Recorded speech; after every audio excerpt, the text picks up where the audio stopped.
Inyo po ang aming Monday night service.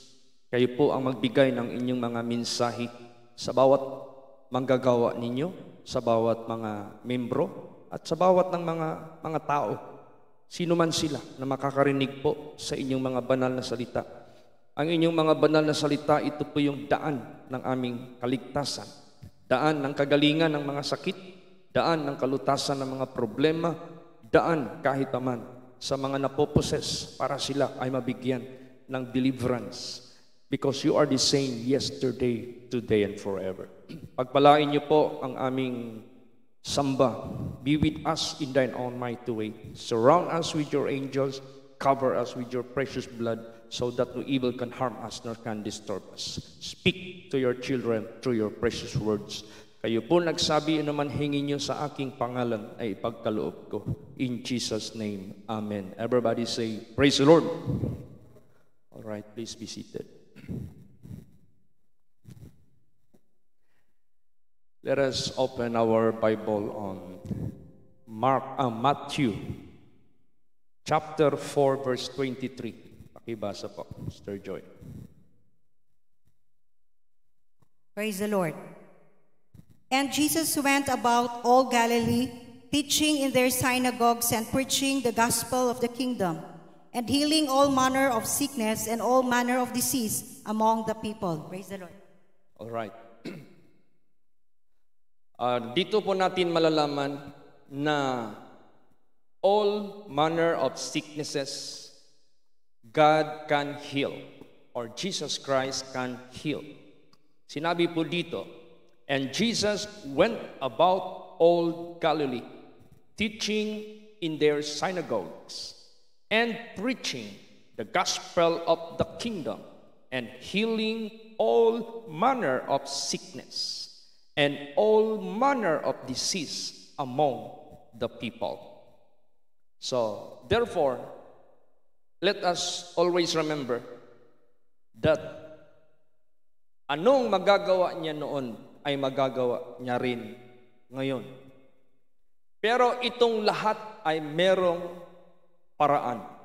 Itong lahat ay merong proseso. Hindi sa ating sariling paraan, hindi sa ating sariling proseso, kundi sa pamamagitan ng Diyos. Siya ang masusunod. Siya ang matutupad. Kaya kinakailangan natin ng kanyang payo. Kinakailangan natin ng kanyang gabay para maangkin natin kahit paman ang kagalingan ng ating mga sakit. Alam niyo po, rumarami yung nag-join ngayon sa ating live stream. May mga natestimonihan ng ating mga kapatiran na may mga sakit. Kaya ang topic natin ngayon, paano makamit ang kagalingan ng anumang uri ng sakit. At bakit minsan ay hindi gumagaling ang mga sakit? At bakit kahit anong dalangin ng kanyang mga lingkod ay hindi pa rin natutugunan ang mga kagalingan ng mga sakit or deliverance ng mga demon possessed? Kaya basahin muna natin na talagang may kakayahan ng ating Panginoong Hesukristo gumawa ng lahat ng gusto nating hingiin. Katulad sa Matthew 8:16 and 17. Pakibasa po. Praise the Lord. When the even was come, they brought unto him many that were possessed with devils, and he cast out the spirits with his word and healed all that were sick, that it might be fulfilled which was spoken by Isaiah the prophet, saying, Himself took our infirmities and bare our sicknesses. Praise the Lord. Imagine that. Kahit yung mga possessed with the devils, ibig sabihin yan, yung mga sinasapian ng mga masamang espiritu, na kung saan pag ito'y sinasapian ay nawawala sa sarili. Nawawala sa normal na pag-iisip at malakas at kung ano-ano ang pinagsasabi. This is uncontrollable. This can never be cured by medication or medical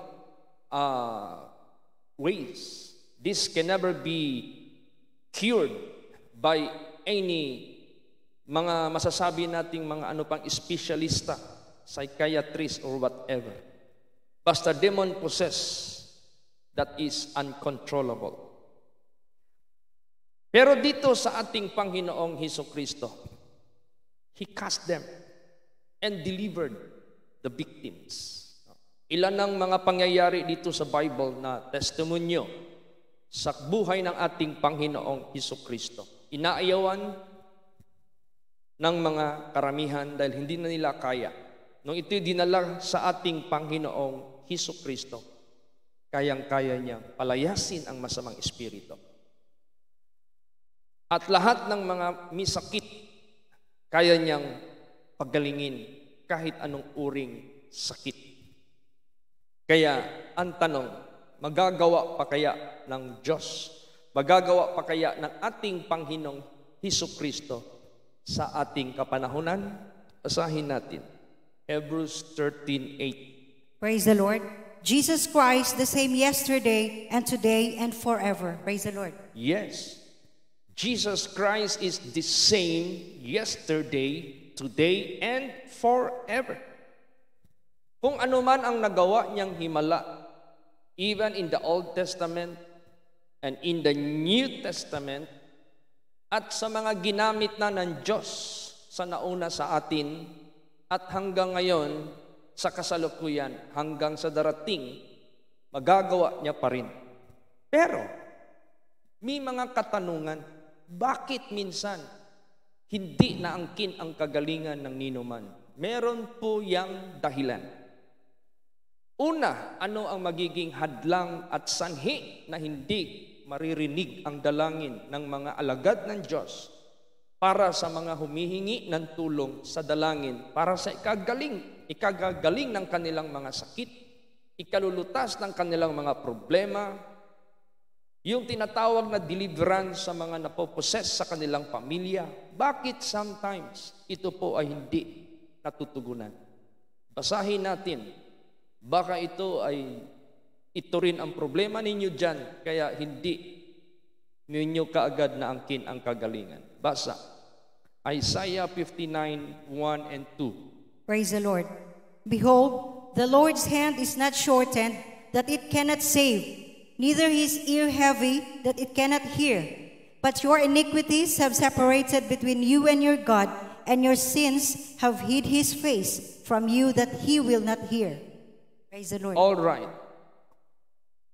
Sometimes itong sinabi sa Isaiah 59:1 and 2, this is sometimes unnoticeable.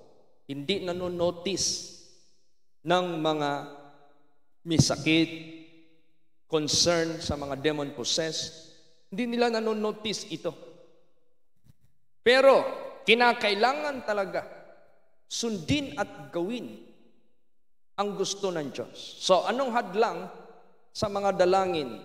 Sapagkat sinabi dito, ang kanyang kamay hindi ito maikli para hindi makaligtas. Ni ang kanyang tainga ay hindi bingi para hindi makarinig. Pero dahil sa kasalanan, dahil sa mga kasamaan ng ninuman, ito yung nagpakubli sa kanyang muka. Ito yung nagpahiwalay sa kanya at sa tao na lumalapit sa kanya. Kaya hindi niya marinig ang dalangin. Kaya gusto ng ating Panginoong Diyos, sino man ang lalapit sa kanya, para marinig yung mga dalangin natin, ang mga manggagawa ng Diyos, pati kayo na nangangailangan ng kagalingan ng sakit, kalutasan ng problema, kinakailangan isurrender ang lahat na mga pagkakasala laban sa Diyos. Hindi laban sa reliyon, hindi laban sa pastor, hindi laban sa ating mga ninuno, hindi laban sa kaninumang organisasyon, laban sa Diyos. Laban sa numalang sa ating lahat. Laban sa kanyang banal na salita. Kaya ang banal na salita ng Diyos ang siyang tanging magbibigay po sa atin ng malinaw na kaalaman at katalinuhan kung tayo baga ay meron pang mga masasamang gawa laban sa kanyang kautusan, laban sa kanyang mga banal na salita. Kaya tuloy kami na mga lingkod ng Diyos, bago po kami mag-pray sa mga misakit, ay it is necessary for us to share the Word of God to guide you to repentance, to guide you sa sanctification ninyo para hindi mahadlangan yung inyong kagalingan. So, hindi kami yung manggagamot kasi. No? Kaya nga tinatawag na divine healing. Kapag sinabing divine, this is about God. This is about the Creator. This is about the only God. Divine healing. Pagpapagaling mula sa Diyos na nasa langit. Hindi kami yung manggagamot. Hindi rin kami albularyo. Hindi rin kami doktor. Hindi rin kami magicians, espiritista. Hindi rin. Pero, ginagamit kami ng Diyos na kanyang instrumento. Kaya hindi ang aming gusto ang matutupad. Yung gusto niya na siyang magpapagaling sa sino man. Kaya siya ang masunod. Ang dami ko na pong experience sa buhay ko. Basta magsisi, magpakumbaba, tumalikod sa kanilang kasalanan. Kahit ano pang sakit na paniwala natin hindi na gumagaling. Pag ang Panginoong Diyos ang magpagaling, gagaling ka talaga. May mga sinusuka na sa hospital like cancer. Alaala niyo si Vice Gobernador Capistrano Roplo, Vice Gobernador noon ng Mati, Davao Oriental.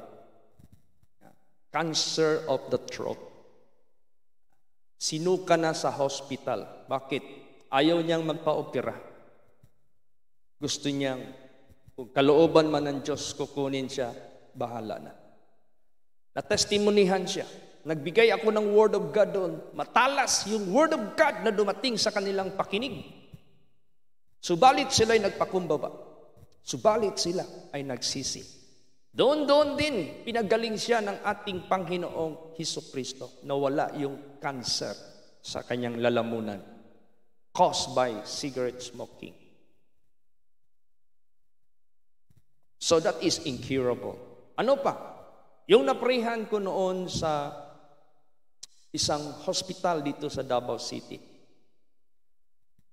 Parang regional hospital pa yan. Noon pa yan, way back 1991, 92 to 93, dyan banda. Isang batang babae na merong leukemia. Severe leukemia. Nadatnan ko yung bata. Grabe na yung sitwasyon. Hindi na dumidilat. Humihinga dahil sa machine. Lumaki na yung tiyan dahil nagkakaroon ng internal bleeding. Pag tiningnan mo yung balat, di mo maintindihan anong kulay ng balat niya. Ang raming mga blood clots. Pag tingnan mo yung bibig niya, puro dugo sa loob dahil nagbi-bleeding na yung gums niya. So, nagbigay ako ng Word of God. Sinabihan ko yung bantay na papa niya. Pulis yan, ha? Sir, maniwala ka ba pagalingin ng Diyos yung anak mo? Yes, sabi niya. Handa ka bang magpakumbaba, magsisisi para walang hadlang sa dalangin natin sa anak mo? Yes. Yun lang ang dalawang topic, faith if you believe, at repentance para walang hadlang sa dalangin. Pag-pray ko sa bata, leukemia, at hindi ko pa alam, 12 pala ka mga bata doon sa Pedia ICU, same cases, leukemia, 12 sila lahat. Isa lang siya ang naprayhan ko kasi siya lang ang nag-request sa akin. Nalaman ko na lang yung 11, patay po lahat. Ito lang si Janice ang nabuhay. Siya lang. Saan si Janice ngayon? Buhay na buhay siya. Nag-asawa na po, may anak na po, nagtatrabaho na po ngayon sa Dubai. kasama ang kanyang husband. Dalawa sila nagkatrabaho, ng anak na rin sila. Andun yung anak nila. Tagal na kasi yun. So, with men it is impossible. Pag ang Panginoon ang maghipo, cancer, si Mr. Joseph Saang, cancer. 3 times nang dinala sa Kuala Lumpur. Wala na. Hindi na halos makatayo. Dagdag na lang ng dagdag ng dugo. Pero nung na-rebuke siya sa Word of God, God asked him to acknowledge his sin. God asked him to repent. Right away, nag-acknowledge siya sa kasalanan niya, nag-repent siya. Instantly, miraculously, pinagaling siya. Hanggang ngayon, buhay pa yan. Si Mr. Joseph Saang. So therefore, huwag nating panghinaan ang ating faith. At kung meron man tayong suriin, kung meron bang hadlang, hindi ang Diyos ang suriin natin. Hindi ang ginagamit ng Diyos ang suriin natin. That is no longer your business. Ang suriin natin ang ating sarili. Pag nakarinig ka ng Word of God, na hadlang ang kasalanan, then suriin mo yung sarili mo. Pag nagbigay ang lingkod ng Diyos ng Word of God at naintindihan mo at nalaman mo na hindi mo nagawa, kung meron ka mang gawa, naging laban sa mga inuutos ng Diyos, pagsisihan mo yan, angkinin mo yung pagkakamali mo, hintuan mo na. Dito sa Bible, ang dami nating maintindihan ng mga dati nating ginagawa, akala natin okay lang. Katulad ko noon, akala ko okay lang magkaroon ng Diyos-Diyusan sa aking faith sa Diyos. Matutulog ako noon, meron akong Virgin Mary, Santo Niño, crucifix. Lagi kong dinadala, lagi kong tinatabi sa paghiga ko. Nung nalaman ko sa Bible, pinagbawal pala ng Diyos ang gumawa ng mga ganun na mga larawan. Idolatry. O di anong ginawa ko? Sinurrender ko lahat. Humingi ako ng kapatawaran sa Panginoon. Anong proof na answered yung prayer ko, yung mga naprehan ko na mag-cooperate dito sa Diyos, sa Word of God, gumagaling dahil walang hadlang. Hadlang kasi yung kasalanan eh. Kailangan mong tanggalin yan. Huwag mong panindigan yung kasi turo ito ng aming mga lolo't lula. Turo ito ng aming mga ninuno. Mahirap naman itong tanggalin. Baka mamaya kalagin kami. Ano kalagin? Yung baka multuhin kami. Sabihin ko po sa inyo, kung gusto mo ng kapangyarihan ng Diyos direct sa iyo, makinig ka, makinig kayo, makinig tayo sa kanyang mga salita. Huwag tayong mag-alinlangan sa ating pagpakumbaba at pagsisisi. Siya lang ang tanging Diyos na may kakayahan at may kapangyarihan gumawa ng anumang himala. Sabihin mo, meron mang mga himala dyan, yung taihop, yung tutho, marami mang gumaling. Sabihin ko po sa inyo, anong meron sa kagalingan kung wala ang kaligtasan? Anong meron sa kasaganahan kung walang kaligtasan? So ang ibig sabihin yan, kung gusto mo ng perfect blessing, perfect healing, dito lang sa Diyos. Hindi lang pisikal ang papagalingin sa iyo. Hindi lang pisikal ang liligtasin sa iyo. Kasi whether we like it or not, ang ating physical body, babalik to sa alikabok. Mayroon pang tinitingnan ang Diyos sa atin na hindi nakikita ng albularyo, hindi nakikita ng doktor, hindi nakikita ng mga experts sa sanglibutang ito. Pero ang Diyos nakikita niya kasi siya ang milalang sa atin. Alam niya ang ating pagkatao. Ang Diyos, perfect. Both temporal and eternal. He can perform miracle. Kaya, therefore, sa buhay natin, doon tayo sa proseso ng Diyos. Minsan meron akong kinas out na masamang espiritu sa isang babae.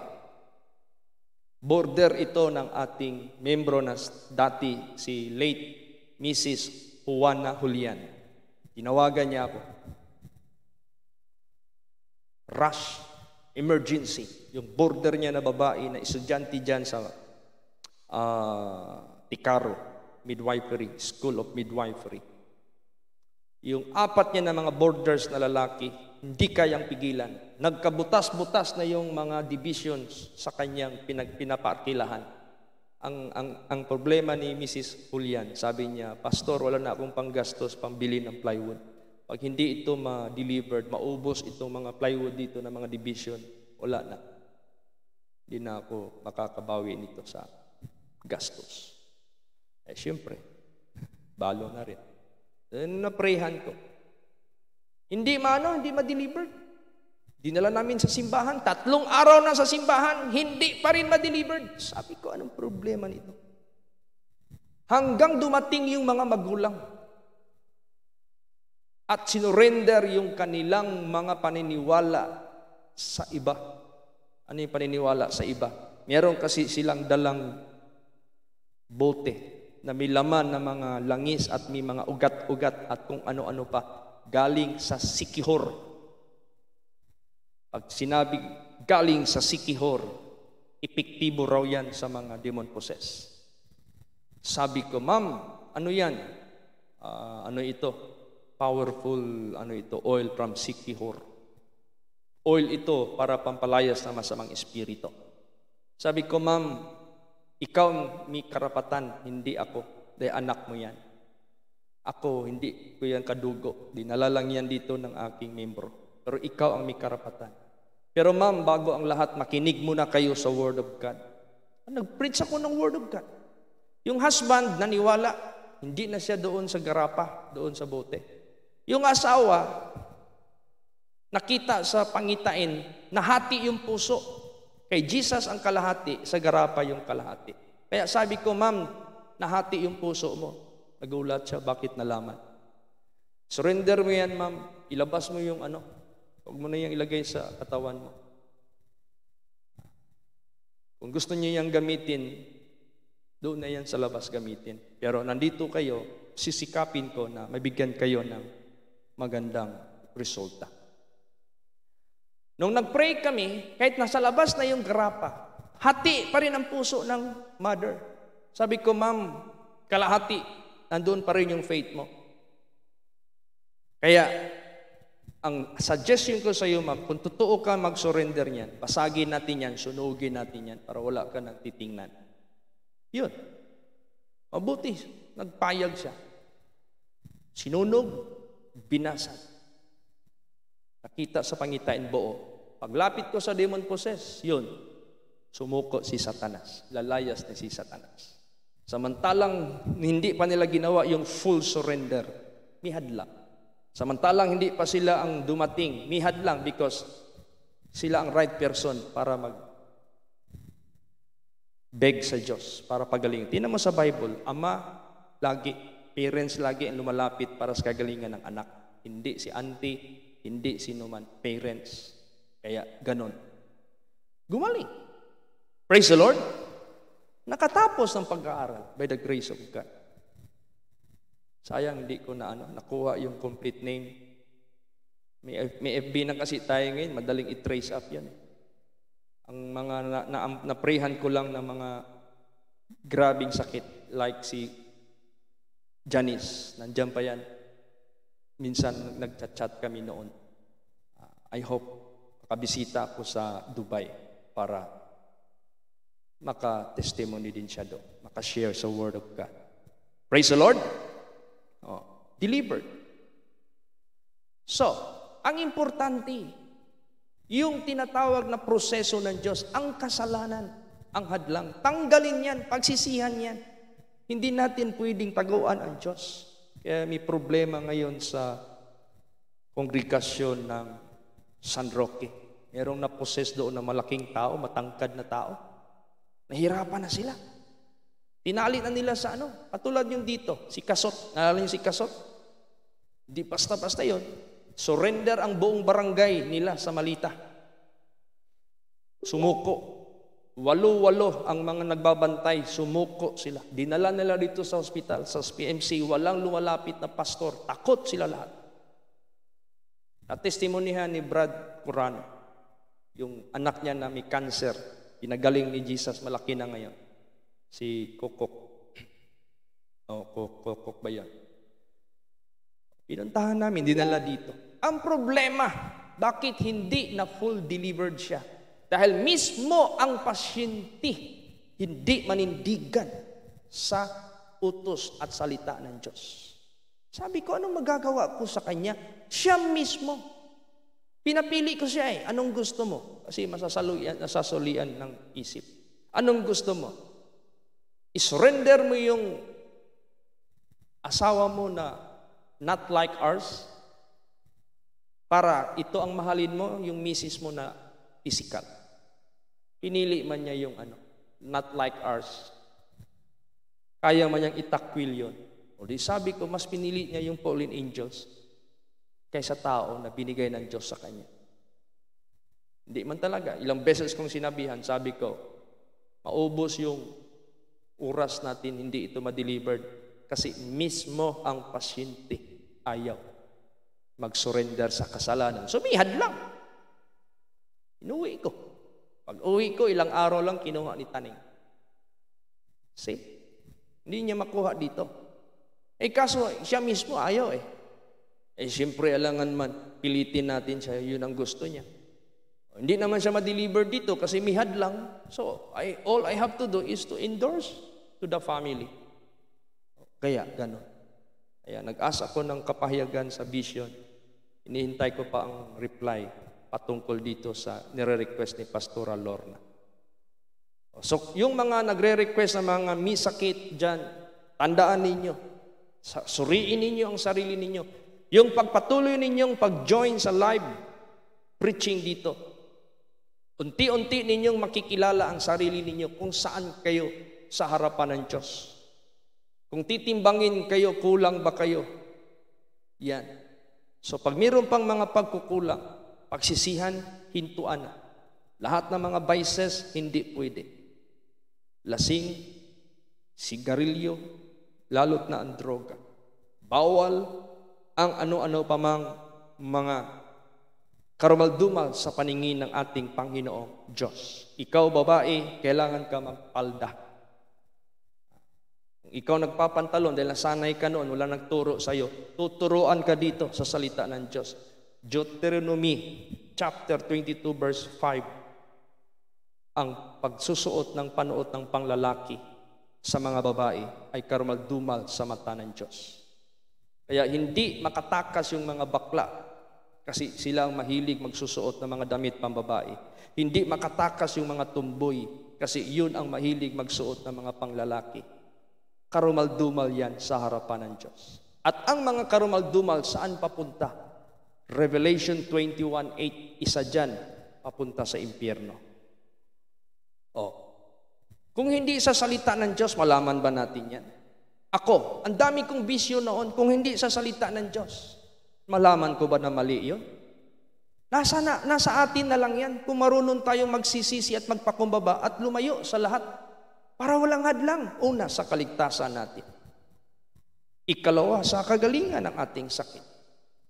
Sa kalutasan ng ating problema. So therefore, ganun.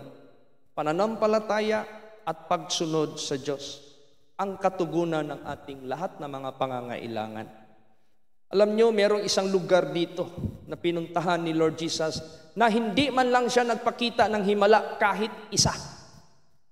Bakit? Walang faith ang mga tao doon. Walang himala. Bakit? Kung walang faith, anong mangyari? Pakibasa po. Hebrews 11:6. Praise the Lord. But without faith it is impossible to please Him. For he that cometh to God must believe that He is, and that He is a rewarder of them that diligently seek Him. Praise the Lord. Unang-una, kung walang faith, imposible yan gagaling. Imposible yan ma-delivered. Meron ngang faith, 50%, hindi pwede. Meron ngang faith, 90%, hindi pwede. It must be 100%. Bakit? God is a jealous God. Ikaw, gusto mo ba yung husband mo, merong kahati sa puso mo? Siyempre, ayaw mo. Ganon din ang Diyos. God is a jealous God. So, gusto mo ng kapangyarihan ng Diyos na talagang iabot niya ang kamay mo sa sakit mo para pagalingin? Simple lang yan sa Kanya. Maliit lang yan sa Kanya. Dami kong naprehan na katulad nung doon si Manang Rupina. Cancer of the ovary. Bedridden. Minsan lang siya naprehan kasi ang faith niya sa Diyos matibay. Sabi niya sa faith niya, sa isip niya, Lord, itong taong ito na pinadala mo dito, ako po'y naniniwala, isang beses niya lang ako prehan, gagaling ako. Natupad yun. Gumaling siya, nakalakad, naging normal. Praise the Lord. Kaya ganun sa buhay natin. Saan na yung mga tao na naprehan mo na gumaling? Yung iba, kinuha na ng Panginoon. Siyempre, tumanda na eh. Hindi mo naman ibig sabihin, pag pinagaling ka ng Panginoon, nagdating ka na ng 200 years old, buhay ka pa. Siyempre, kukunin ka ng Panginoon dahil liligtas ka niya sa kasamaan. Baka mangyari, madulas ka pa dito sa mundo. Yap-iping. Ilang tao, ilang manggagamot, ilang doktor, hindi gumaling. Blood clot sa brain. Pero ang pamilya naniwala, lahat ng advice ko sa kanila, sinunod nila sa Word of God, gumaling. Si Yap-iping. Ilang taon siya, pinagaling, na bedridden siya. Mag-80 years old na siya. Gumaling pa siya. Siyempre, kinuha siya ni Lord Jesus after 6 years, 86 years old. So, ibig sabihin yan, ang ating paglapit sa Panginoon, hindi lang isang bagay. Ang paglapit natin sa Panginoon, kasama na dyan yung kabilang buhay na maligtas tayo. Kaya nga sinabi dyan, if in this life only we have hope in Christ, we are of all men most miserable. 1 Corinthians 15 verse 19. So, dapat hindi lang sa buhay na ito tayo lalapit kay Kristo. Buhay doon ang ating unahin. Kaya gusto ng ating Panginoong Kristo. Patuloy lang kayo makinig sa Word of God. Hindi lang physical ang benefit ninyo, lalo't na spiritual. Kaya gusto ng ating Panginoong Kristo, continue in His Word. If ye continue in my word, then ye are my disciples indeed. Ye shall know the truth, and the truth shall make you free. Para walang hadlang sa kaligtasan, para walang hadlang sa kagalingan, para walang hadlang sa deliverance, para walang hadlang sa solusyon ng mga problema. Dami ng mga miracles, hindi ko na mabibilang yung mga pagpagaling ni Jesus sa mga sakit, pag-deliver niya sa mga demon-possessed, sa paglutas ng mga problema, sari-sari. Abroad man, dito man sa Pilipinas, basta ang Diyos ang magkilos dahil nagpakumbaba, nagsisi, tumalikod sa kanilang kasamaan at magpapatuloy tayo. Hindi kayo pagkatapos mong gumaling, malutas yung problema mo, babay ka na, balik ka na sa kasalanan mo. Ayaw mo na yung Word of God kasi malakas ka na. Nagkamali ka dyan. Anong sabi ni Lord Jesus Christ? Ngayon magaling ka na, huwag ka nang bumalik sa kasalanan. Worst thing will happen unto you pag babalik ka. So, ibig sabihin yan, patuloy tayo sa Panginoon. Whether we live or die, we must of the Lord. Praise the Lord. Dito tayo sa Panginoon. Dito tayo. Nandito, complete ang Kanyang ibibigay sa atin. Kaya, at least, by the Word of God, alam natin that He is the same yesterday, today, and forever. Suriin mo yung sarili mo. Basa ka ng Biblia, makinig ka ng Word of God. Pag natamaan ka, magsisi ka, huwag mo nang gawin uli, talikdan mo na. Ngayon, ang dami kayang mga hindi alam na mga tao ngayon na bawal pala ang babae panuot ng mga panglalaki. Hindi mo yan tinuturo karamihan. Ay dito, tuturo natin. Kasi isa yan na dress code na tinuro ng Diyos sa buhay natin. Malalaman mo yung totoong Christian, malalaman mo yung hindi totoong Christian. Kasi yung hindi totoong Christian, hindi nila pinapansin yung mga sinasabi dito. Pero para sa atin, whether Old or New Testament, We must keep that and observe that for His glory and for His honor. At diyan mo makikita ang pagsama ng Diyos sa buhay mo. Hindi ka magpakailan pa man tatalikdan, bibiguin ng ating buhay na Diyos. So therefore, suriin ng husto, maglinis, wala may iba makalinis sa atin. John 15 verse 3, ang makalinis sa atin yung salita ng Diyos lamang. Walang ibang makapagbibigay buhay sa ating spirituality. Walang iba ang kanyang banal na salita. John 6:63. So gusto ng ating Panginoong Kristo, patuloy lang tayo sa salita ng Diyos para maliwanagan tayo at makikita natin ang solusyon, ang kagalingan, ang kalutasan ng ating hinaharap. Praise the Lord! Okay, magsitayo po ang lahat. Let us all pray.